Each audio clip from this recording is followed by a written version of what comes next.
Hola, buenas tardes. Aquí está el ejercicio que quedé de explicarles en video.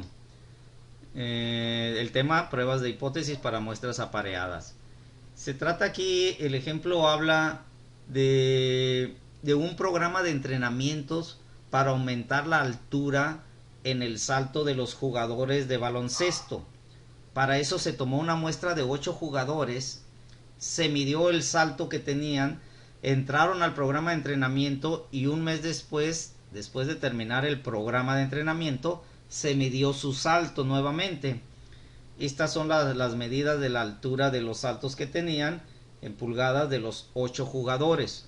Entonces lo que tratamos de probar nosotros es que el programa de entrenamiento ayuda a aumentar el salto. Entonces dice mu, lo que quiero probar es mu después mayor que mu antes. Entonces, para que quede más claro y se entienda, debemos definir qué es mu, que es el promedio de altura del salto vertical. Entonces, lo que yo quiero probar es que el promedio de altura después del entrenamiento es mayor al promedio de altura antes del entrenamiento. Entonces, lo complementamos con la hipótesis nula de que el promedio de altura es menor o igual después del entrenamiento que antes del entrenamiento. Les comentaba que estos problemas puedo plantearlos de dos maneras diferentes. Por ejemplo, pude haber dicho que el promedio de altura del salto vertical es menor antes de tomar el programa de entrenamiento que el promedio de altura después de haber realizado el programa de entrenamiento. Entonces, aquí la hipótesis nula sería que antes es mayor o igual a después. Los dos caminos, las dos maneras de hacerlo nos debe de llevar a la misma conclusión, al mismo resultado. Entonces, por cualquiera de los dos caminos, aquí nada más la diferencia es el planteamiento de las hipótesis. El procedimiento es lo mismo. Tenemos que empezar encontrando la diferencia. Recuerden que esto es una misma muestra, la analizamos dos veces. Entonces aquí la diferencia entre las dos veces que se analizó esa muestra. En este caso, cada jugador se analizó dos veces. En el primer par de hipótesis, lo que voy a hacer es voy a restar a la altura que tomó después del entrenamiento, le voy a restar la altura que tenía antes. Para el primer elemento es 24 menos 22, para el segundo 22 menos 20, así sucesivamente para los 8 jugadores. Y después encuentro el promedio de esas diferencias. En este caso es 1.25.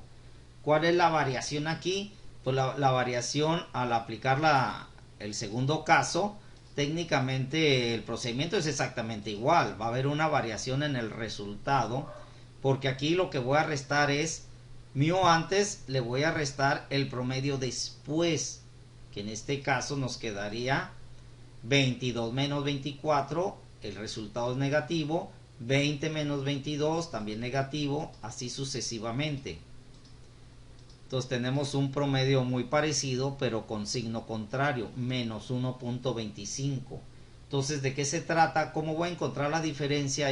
Lo primero que tengo aquí en mi hipótesis, que es el promedio después, le voy a restar el promedio antes.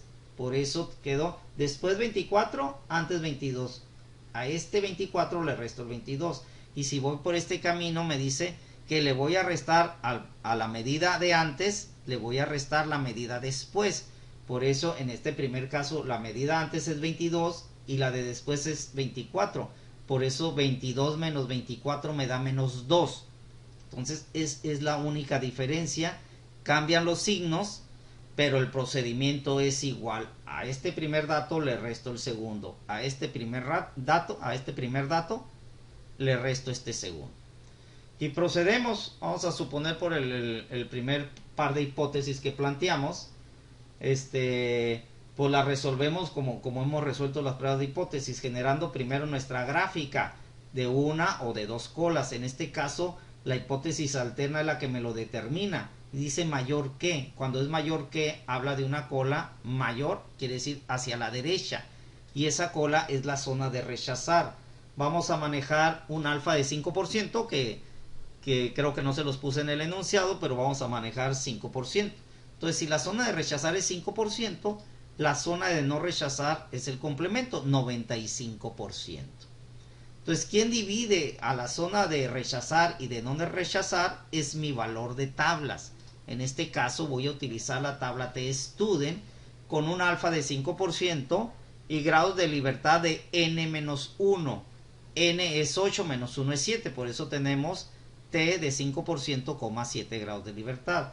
Ya no me voy a detener en explicar cómo encontrar el valor de tabla porque ya lo hemos hecho varias veces. Entonces se van a la tabla, buscan 5% para una cola y esa columna se va a cruzar con el renglón de los 7 grados de libertad. Donde se cruce nos va a dar un valor que en este caso es 1.89. Como el valor está a la derecha del centro, acuérdense que la gráfica es simétrica, a la derecha positivos, a la izquierda negativos, entonces es 1.89 positivo. Después procedemos a encontrar el valor calculado mediante la fórmula que aparece ahí, el de promedio sobre SD. SD es la desviación estándar de las diferencias, o sea que a esos valores, a esas diferencias que es 2, 2, 0, 3, 2, 3, menos 1 y menos 1, tengo que encontrar la desviación estándar de esos datos. Entonces ya una vez que hagan los cálculos en calculadora o mano, no importa, les va a dar una desviación estándar de 1.669. Ya con esos datos los sustituimos y nos da un resultado de 2.11. Ese valor calculado lo tengo que indicar en mi gráfica, en qué parte queda, en la zona de rechazar o en la zona de no rechazar. Y como el 2.11 es mayor al 1.89, quiere decir que queda hacia la derecha de ese valor, por lo tanto queda en la zona de rechazar. Y si queda en la zona de rechazar, podemos afirmar que se rechaza la hipótesis nula. Y como sabemos que al rechazar la hipótesis nula automáticamente acepto lo que dice la hipótesis alterna, mi conclusión va a ser, recuerden que la conclusión la hacemos sobre la hipótesis alterna, lo que queremos probar.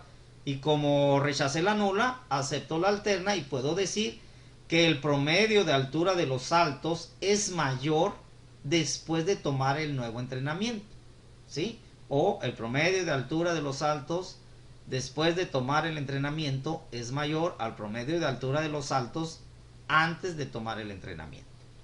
Entonces ahí terminaría el problema. Si nos vamos a realizarlo con el otro par de hipótesis que habíamos planteado, pues el procedimiento es igual, hacer la gráfica, que en este caso es de una cola, aquí dice menor que es de una cola, pero en este caso es a la izquierda. Menor te marca la cola a la izquierda. Tenemos nuestra zona de rechazar, alfa 5%, la zona de no rechazar, 95%. Es lo mismo. Nos vamos a encontrar el valor de tabla. El valor de tabla va a ser igual, 1.89. Pero repito, es una tabla simétrica donde el centro es el 0, por lo tanto a la izquierda son valores negativos. Entonces tenemos que es menos 1.89. Sustituimos nuestros valores. Volvemos a ver que necesitamos la desviación estándar de las diferencias. La desviación estándar de las diferencias, aunque aquí son negativas, es exactamente la misma. Recuérdense que hay un paso que se eleva al cuadrado al encontrar el valor de la desviación estándar. Entonces tenemos 1.669. Al sustituirlo hay una variación, porque aquí la diferencia es negativa, es menos 1.25. Entonces al hacer la división, negativo entre positivo me queda negativo. Entonces es menos 2.11. Y el menos 2.11 está más a la izquierda del menos 1.89. Entonces cae en la zona de rechazo y podemos afirmar que se rechaza la hipótesis nula. Y al rechazar la hipótesis nula, aceptamos la hipótesis alterna. Entonces concluimos que el promedio del salto de altura o del salto vertical antes de tomar el entrenamiento es menor al promedio de salto de altura después de tomar el entrenamiento. Si se fijan, los dos caminos, aunque se dicen con diferentes palabras, dicen exactamente lo mismo. Uno te dice vas a saltar más después de realizar el programa de entrenamiento, y el otro te dice vas a saltar menos antes de realizar el programa de entrenamiento. La conclusión es cualquiera de los dos caminos, que sí, que ese programa de entrenamiento le ayuda a los jugadores de baloncesto a tener un salto vertical mayor. Bueno, espero ya les haya quedado claro. Cualquier duda la vemos en clase.